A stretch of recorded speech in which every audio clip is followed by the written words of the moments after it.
দয়াময় মালিক, আজকের এই ঈদ কতজনের জন্য শেষ ঈদ হয়ে গেল এবার। ও মালিক, আজকের এই কুরবানির ঈদের নামাজ কতজনের জন্য জীবনের শেষ ঈদের নামাজ হয়ে গেল। আল্লাহ রব্বুল আলামিন, জানি না আবার আগামী ঈদুল ফিতর পাবো কিনা। ও মালিক,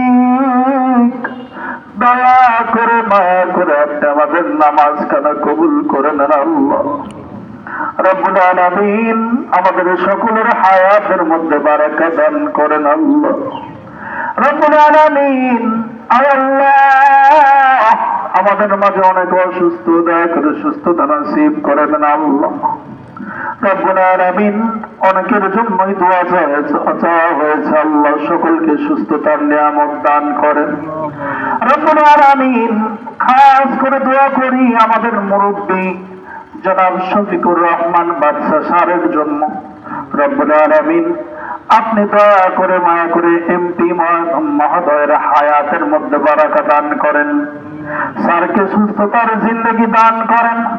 আল্লাহ রব্বুল আলামিন, আরো খাস করে দোয়া করে শ্রদ্ধেয় সাবেক সংসদ সদস্য জনাব ফজলে হোসেন বাদশা চাচার জন্য। রব্বুল আলামিন, চাচাকে সুস্থতা দান করেন, সুস্থতার সাথে দেশ এবং জাতির কল্যাণে কাজ করার তৌফিক দান করেন। চাচাকে ইসলামের জন্য কবুল করেন, ইসলামের উন্নয়নমূলক কাজ করার তৌফিক দান করেন। রব্বুল আলামিন, সেই সাথে আমরা যারা অসুস্থ, দয়া করে সুস্থতা নসিব করে দেন। আল্লাহ রব্বুল আলামিন, অনেকেই ক্যান্সারে আক্রান্ত। রব্বুল আলামিন, আমাদেরকে এমন কোন দুরারোগ্য ব্যাধি দিয়েন না আল্লাহ, যে রোগের চিকিৎসার ব্যয় বহন করা আমাদের জন্য দুঃসাধ্য। রব্বুল আলামিন, আপনার কাছে সর্বপ্রকারের দুরারোগ্য অসুস্থতা থেকে আপনার কাছে আশ্রয় কামনা করছি। রব্বুল আলামিন, আপনি আমাদের কিডনি ড্যামেজ করে দিয়েন না।